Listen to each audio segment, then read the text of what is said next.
Hello बच्चों, Hanuman mathematics में आपका स्वागत है। एक्सरसाइज 6.1 हम लोग कंप्लीट कर चुके हैं। आज हम नई एक्सरसाइज को लगाएंगे और एक्सरसाइज को लगाने से पहले कुछ बेसिक जानकारी है जो हम लोग हर बार करते हैं। तो इस एक्सरसाइज में हम लोग क्या पढ़ेंगे? इस एक्सरसाइज में हम लोग समांतर रेखाएं और तिर्यक रेखा के बारे में कुछ जानकारी लेंगे। उससे संबंधित कुछ हमारे तथ्य होंगे, उसको भी जानेंगे। तो शुरू करते हैं हम लोग, ठीक है? कि समांतर रेखा से संबंधित कुछ जो फैक्ट हैं उसको जानते हैं। देखिए बच्चों, कुछ फैक्ट इस प्रकार होंगे।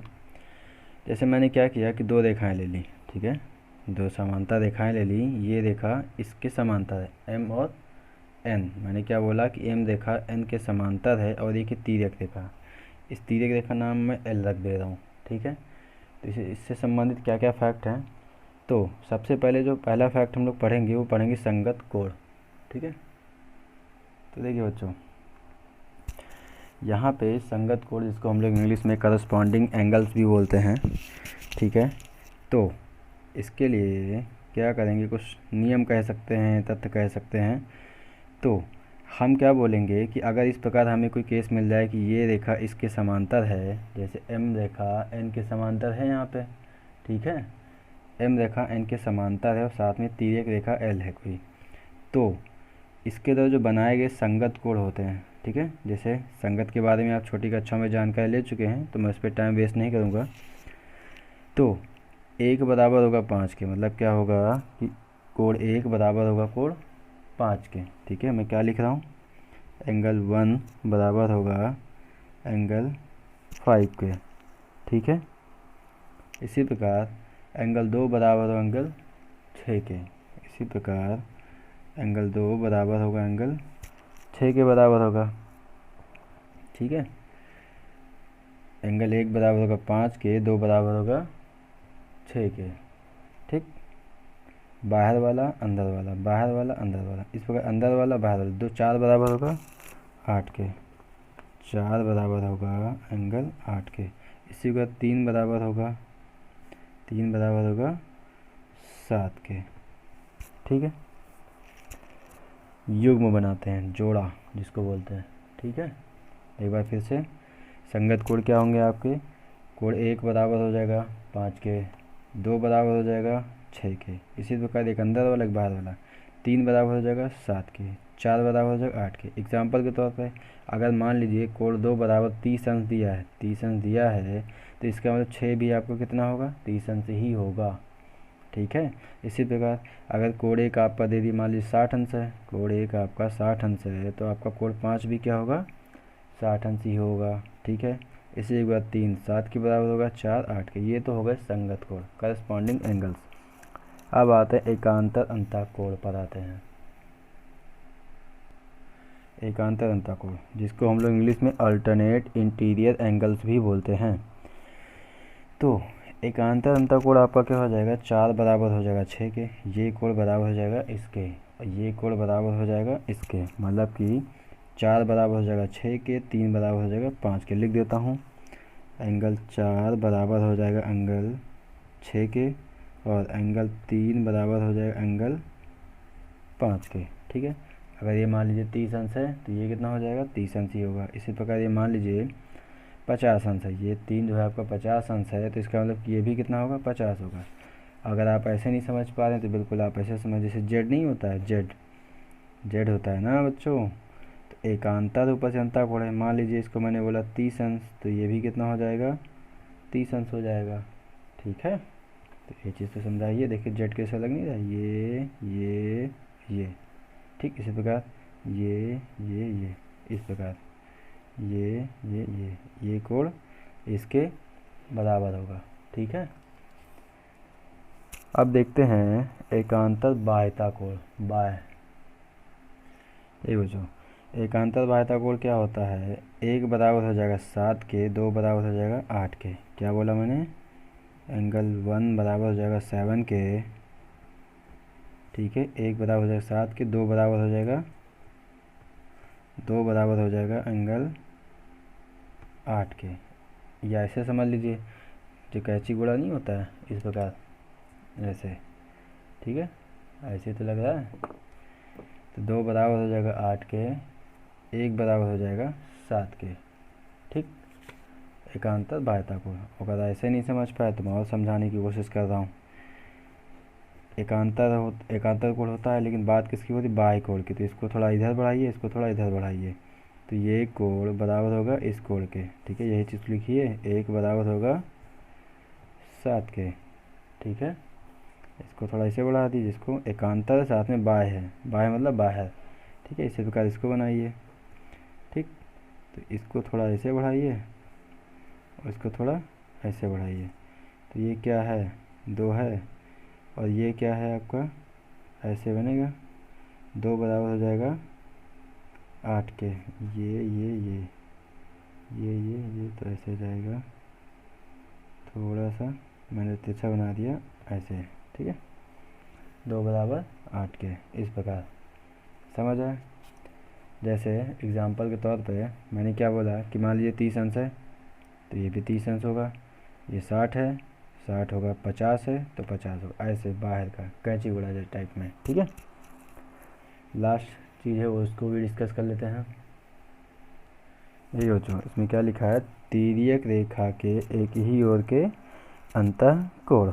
ठीक है, जैसे 4 और 5, 3 और 6। तो एक बात ध्यान देना है आपको, जैसे ये समांतर रेखा है एम और एन, और ये क्या है, तिर्यक रेखा है। तो एक बात ध्यान, तिर्यक रेखा के एक ही ओर के जो अंतःकोण होते हैं इनका योग कितना होना चाहिए, 180 अंश होना चाहिए। मतलब 3 + 6, एंगल 3 + 6 मिलाकर कितना होना चाहिए, 180 अंश होना चाहिए। इसी प्रकार हम ऐसे क्या बोल सकते हैं कि एंगल जो 4 है आपका, एंगल 5 है, ये भी दोनों मिलाकर इनका योग कितना होना चाहिए, 180 अंश होना चाहिए। ठीक है, अगर आप ये बात नहीं समझ पाए तो मैं समझाने की कोशिश करता हूँ।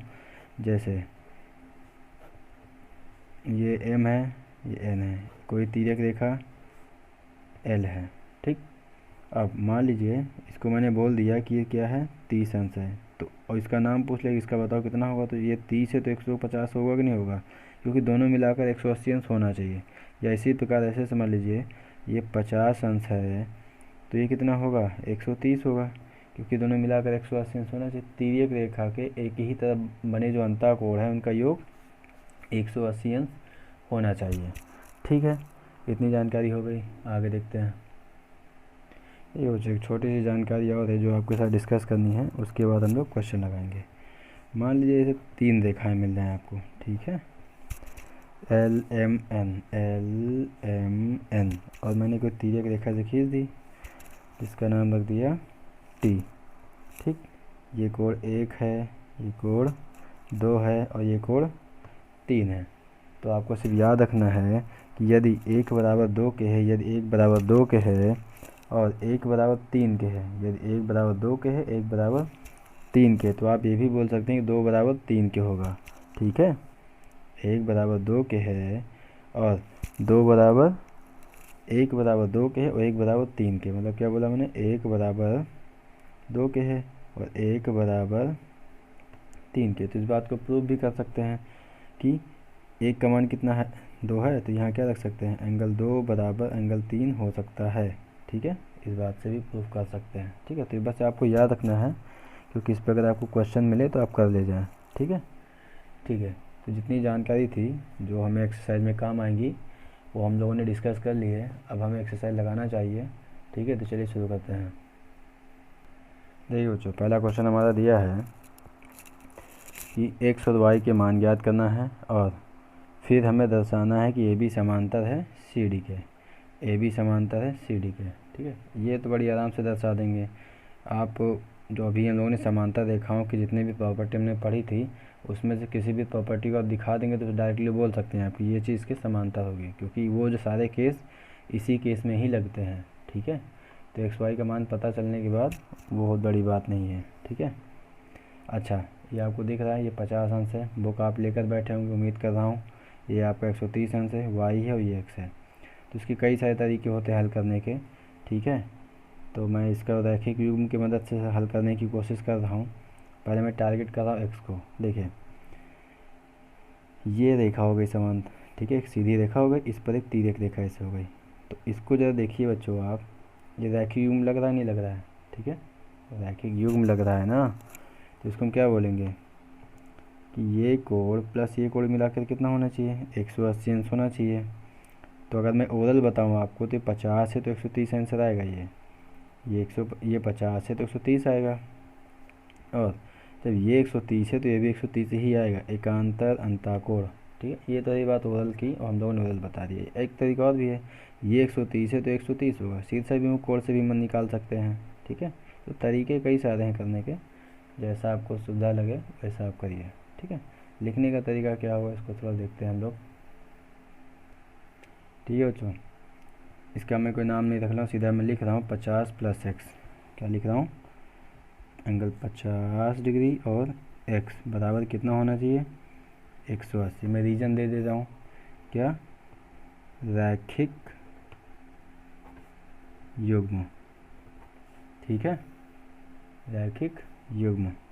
अच्छा 50, तो x बराबर कितना हो जाएगा, 50 उधर जाएगा, 180 माइनस 50, तो x बराबर 130 आ जाएगा। ठीक है, x मान हमने निकाल लिया। अच्छा, x निकाल लिया है और y भी निकालना है, तो हम ये बोल सकते हैं कि x बराबर होगा y के। क्या बोलेंगे, इसी प्रकार x बराबर होगा y के। ठीक है, क्यों बराबर होगा, रीजन दीजिए, एकांतर अंतःकोण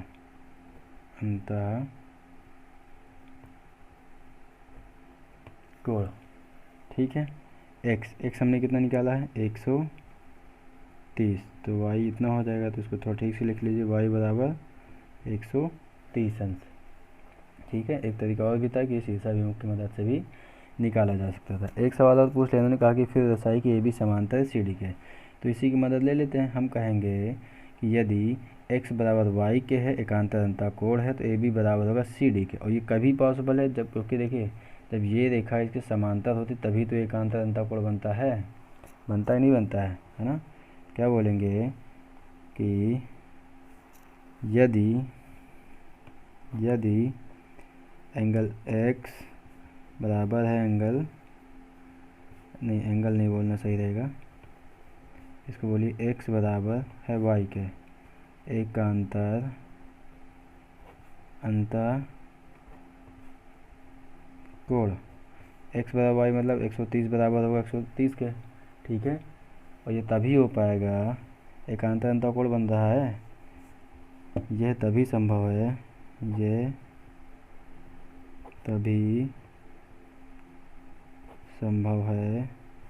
जब ए बी समांतर होगा सी डी के। ठीक है, सॉल्यूशन कंप्लीट हुआ हमारा पहला। नेक्स्ट करते हैं, देखिए बच्चों क्वेश्चन नंबर 2 क्या कह रहा है कि यदि ए बी समांतर है सी डी के, मतलब ए बी जो समांतर है सी डी की, ये रेखा इसके समांतर है, और सी डी समांतर ये आपके सी डी, ये रेखा इसके समांतर है। अभी कुछ देर पहले याद करिए बताया था। ठीक है, तो वही चीज़ें यहाँ अप्लाई करेंगे। और साथ में ये भी पता है हमें कि y बराबर है z के, नहीं y अनुपात z है, y अनुपात जो z है कितना है, 3 और 7 है। ठीक है बच्चों, y और z जो हमें पता है वो कितना पता है, 3:7 पता है। ठीक है, तो हमें x का मान बताना है। बच्चों एक बात ध्यान रखिएगा, जब अनुपात में चीज़ें दी होती हैं तो हमें पता तो होता नहीं कितने रेशियो में दिया है, मतलब 3:7 दिया, लेकिन एक्यूरेट वैल्यू क्या है वो नहीं पता होता है। तो इस टाइप का जब भी केस मिला करे आपको, तो थोड़ा सा इसमें क्या कर लिएगा, जैसे कि मैं सॉल्यूशन ही सीधा स्टार्ट कर रहा हूँ। क्या है कि सॉल्यूशन, ठीक है, थोड़ा इसको सही करते हैं कि y अनुपात z दिया है, तो हम ये मान के चलेंगे 3:7 है, तो इसको बोलेंगे कि y कितना है, 3x है, और z कितना है, 7x है। ठीक है, y कितना है, 3x है, और z कितना है, 7x है। ठीक है, अब सॉल्व कैसे करना है, एक बात बताएं बच्चों। पहला केस तो यही बन जाएगा कि x + y बराबर कितना होना चाहिए, 180 अंश होना चाहिए। ठीक है, बना लेते हैं इसको। क्या करते हैं हम लोग, अभी कुछ देर पहले डिस्कस किया ना कि x + y तिर्यक रेखा के एक ही ओर बने अंतःकोणों के कितना होना चाहिए, 180 अंश होना चाहिए। तो x + y कितना होना चाहिए, 180 अंश होना चाहिए। करते हैं इसको, क्या बोलेंगे, यदि ए बी समांतर है सी डी के तो x प्लस वाई बराबर 180 अंश। पहला समीकरण। रीजन दीजिए, तिर्यक रेखा के एक ही ओर बने अंताकोण, तिर्यक रेखा के एक ही ओर बने अंतःकोण,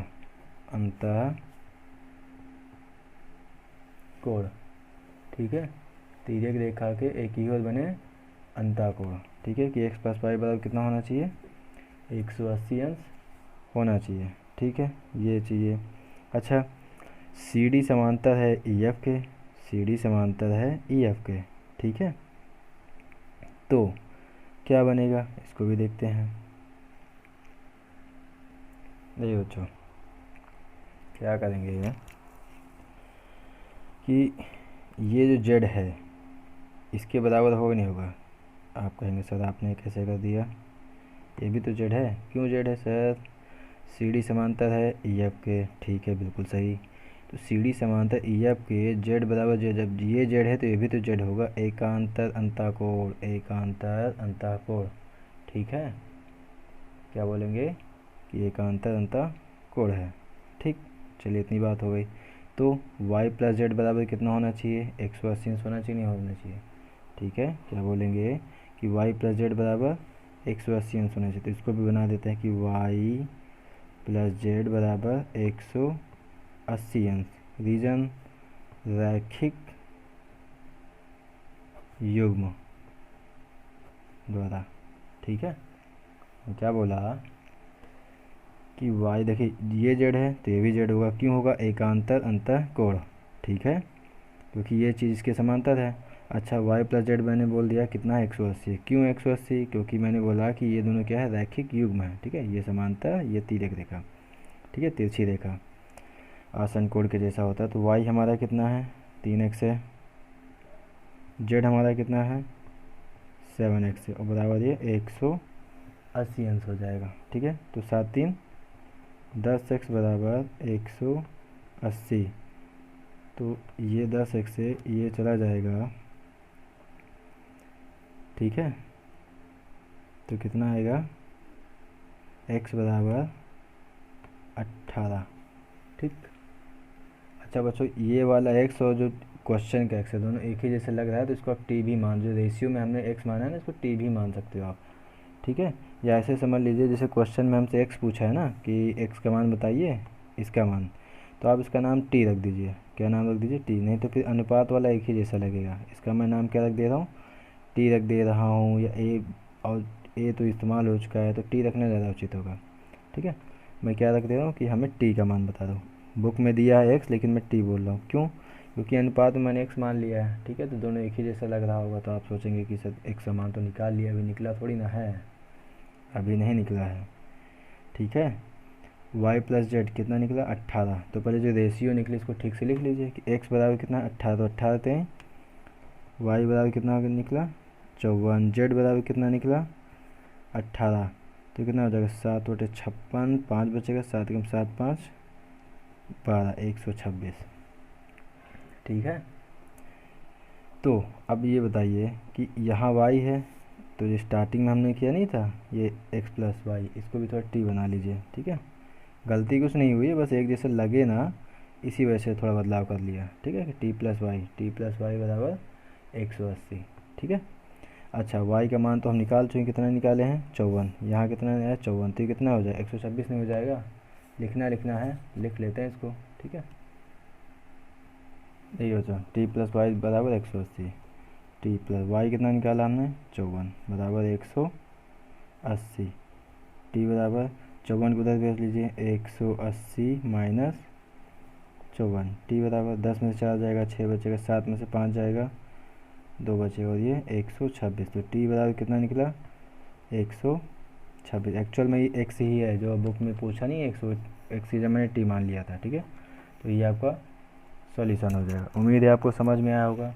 बच्चों, वीडियो काफ़ी बड़ी हो जाएगी, इसलिए मैं आज यहाँ समाप्त कर रहा हूँ, बाकी का नेक्स्ट वीडियो में। Thank you.